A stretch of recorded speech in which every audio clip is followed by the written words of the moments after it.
तो अगर आप एक गाड़ी लेना चाहते हैं और आपकी इनकम जो है वो 25,000 रुपये है, तो आप इस बैंक से गाड़ी के लिए अप्लाई कर सकते हैं। तो सारी डिटेल्स को हम देखते हैं डिटेल से और चलते हैं कंप्यूटर की स्क्रीन पे। कंप्यूटर की स्क्रीन पे चलने से पहले अगर आपने अभी तक हमारा चैनल सब्सक्राइब नहीं किया तो चैनल को सब्सक्राइब कर लीजिए। साथ बेल का आइकन होगा, उसे लाजमी दबाइएगा ताकि मेरी हर आने वाली वीडियो का नोटिफिकेशन आपको मिलता रहे। तो दोस्तों चलते हैं हम कंप्यूटर की स्क्रीन पे। तो दोस्तों हम कंप्यूटर की स्क्रीन पे आ चुके हैं। आपके सामने जो ये बैंक है वो है HBL कार लोन। ये वो बैंक है जो आपको इतनी कम पे के ऊपर जो है वो आपको लोन देता है गाड़ी के लिए। तो हम इसकी डिटेल थोड़ी सी डिस्कस कर लेते हैं। सबसे पहले हम ओवरव्यू देख लेते हैं।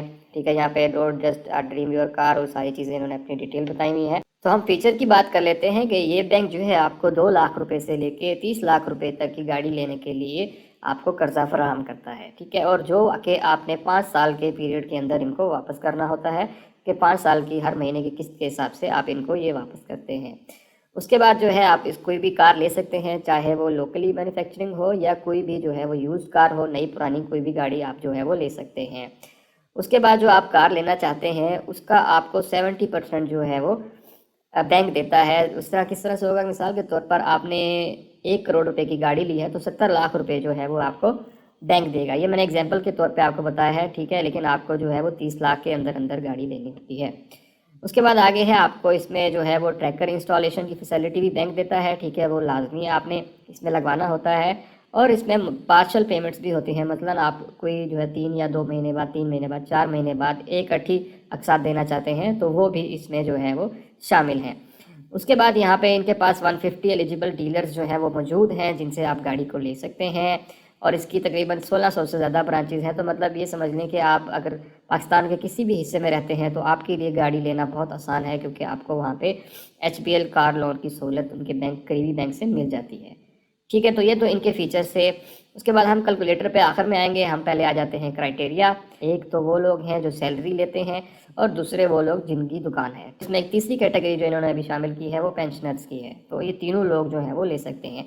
आप सैलरी वाले भी ले सकते हैं, पेंशनर्स भी, और कारोबारी हजरात भी जो है वो ले सकते हैं।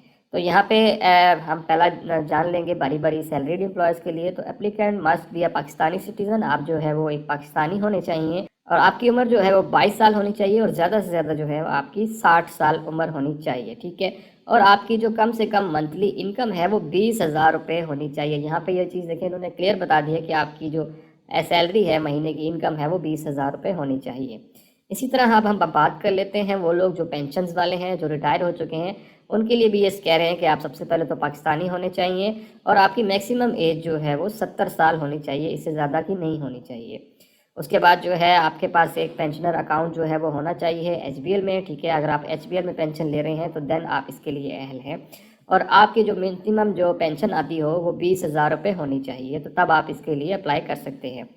इसके बाद सेल्फ एम्प्लॉयड मतलब जो कारोबारी हजरात हैं उनके लिए हम देख लेते हैं। उनके लिए भी ये ज़रूरी है कि वो पाकिस्तानी होने चाहिए और उनकी उम्र 22 साल से 70 साल के दरमियान में होनी चाहिए और उनका जो महीने का कमाते हों वो जो है 25,000 रुपये होना चाहिए। ठीक है, तो ये हमने डिस्कस कर लिया क्राइटेरिया। अब हम बात कर लेते हैं कौन कौन से डॉक्यूमेंट्स आपको चाहिए होंगे।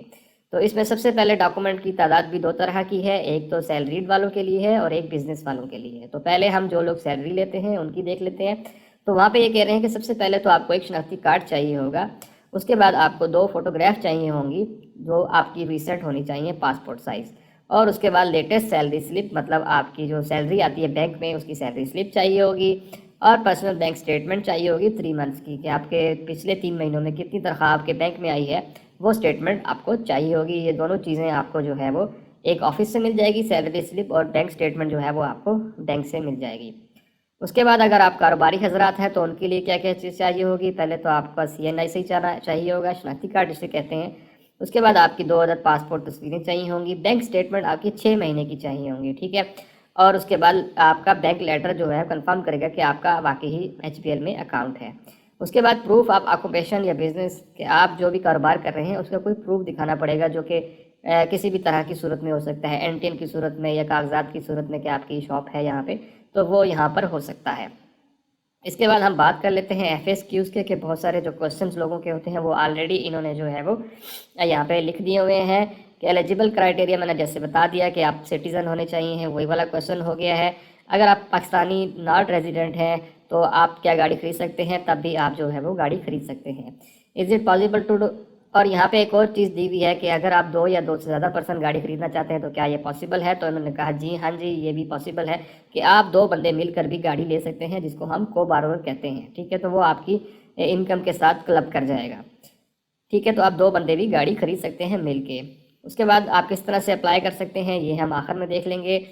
उसके बाद कोई आपको जो है वो लोन के लिए कोई फ़ीस जो है वो चार्ज करता है, तो एचबीएल जो है आपकी कोई फ़ीस चार्जिंग नहीं होती है। तो ये एक बड़ी ज़बरदस्त चीज़ है, क्योंकि बाकी हर बैंक जो है आपसे एक फ़ीस लेता है, लेकिन जो एचबीएल है वो आपसे कोई भी इस तरह की फ़ीस जो है वो नहीं ले रहा है। ठीक है, इसी तरह और मेन सारी चीज़ें हैं। अगर वो सारी डिटेल मैं शुरू कर दूंगा तो बहुत ही लंबे हो जाएंगे, लेकिन मैंने बेसिक चीज़ें आपकी सारी चीज़ें कवर कर ली हैं। होप सो आपको ये सारी चीज़ें क्लियर समझ आ गई होंगी। अब सबसे इंपॉर्टेंट चीज़ आ जाती है कि हम गाड़ी कितने की लें, तो हमें कितने महीने में जो कितनी कितनी किस्त देनी पड़ेगी, वो सबके जहन में हमारे क्वेश्चन रहता है।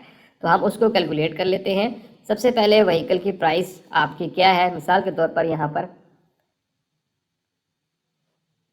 मैं कहता हूँ जी, मेरी सैलरी, मेरी जो प्राइस है गाड़ी की, वो आप कह लें कि 30 लाख कर लेते हैं। तो दोस्तों हम जो है व्हीकल प्राइस मैंने यहाँ से सिलेक्ट कर ली हुई है। ठीक है, उसके बाद आप कितने अरसे में पे करना चाह रहे हैं, तो यहाँ पे मैं कहता हूँ कि जी मिसाल के तौर पर मैं जो है वो 84 अकसात में पे करना चाह रहा हूँ। 84 अकसात 84 मंथ्स में जो है मैं पे करना चाह रहा हूँ। तो आपको सिक्योरिटी डिपॉजिट आप कितना करना चाह रहे हैं, तो मैं कहता हूँ कि जी मैं गाड़ी का तकरीबन जो है वो 40% जो है वो पे करना चाह रहा हूँ। ठीक है, तो मैंने यहाँ से 40% जो है वो सिलेक्ट कर लिया। ठीक है, तो यहाँ पर आपकी जो टोटल कैलकुलेशन हो जाएगी, तो वो हो जाएगी कि 34,000 रुपये जो है वो आपने 34,032 रुपये आपने जो है वो 84 मंथ तक देने होंगे। ठीक है, फाइनेंस अमाउंट जो है वो टोटल जो आपकी बनेगी वो यहाँ पे ये बन जाएगी, और सिक्योरिटी डिपॉजिट जो है वो आप 12 लाख रुपए जो है वो करेंगे। ठीक है दोस्तों, यहाँ पे हम अगर जो है वो कम से कम भी परसेंटेज सिक्योरिटी डिपॉजिट, जिसको हम कहते हैं कि स्टार्टिंग में जो आपने इनको रकम देनी है, वो हम 30% ही करते हैं, और 84,000 जो किस्तें बनी है हमारी, तो अब इसकी फाइनेंस अमाउंट जो है वो कैलकुलेट होकर आ चुकी है। फाइनेंस अमाउंट जो है आपकी 21 लाख रुपए होगी, जिसमें से 9 लाख रुपए आपने सिक्योरिटी डिपॉजिट किया, और आपको 39,704 रुपये जो है मंथली इंस्टॉलमेंट्स जो है वो देनी पड़ेंगी। तो इस तरह से आप जो है वो कैलकुलेट कर सकते हैं। तो यहाँ पे आपको काफ़ी आसानी हो जाती है कि आपको एक आइडिया हो जाता है कि आप जो है वो कितने की ले रहे हैं। लेकिन अगर हम गाड़ी की प्राइस को कम कर लेते हैं, अगर मिसाल के तौर पर आप कोई सेकंड हैंड गाड़ी ले रहे हैं जिसकी प्राइस अराउंड 15 लाख रुपए है, तो उस सिनेरियो में आपके पास जो है वो, यहाँ पे मैं 15 लाख सेलेक्ट कर ली, तो 20,000 रुपये जो है वो आपको पड़ जाएगी मंथली इंस्टॉलमेंट्स के हिसाब से। ठीक है, तो इसी तरह आप ऊपर नीचे कर सकते हैं कि आप कितने मंथ्स में देना चाहते हैं, और उस हिसाब से आप कर सकते हैं यहाँ पर। तो आपको एक अंदाज़ा हो जाता है कि आप गाड़ी अगर लें तो किस हिसाब से लें, कितनी डाउन पेमेंट करें, तो आपको कितनी महीने की किस्त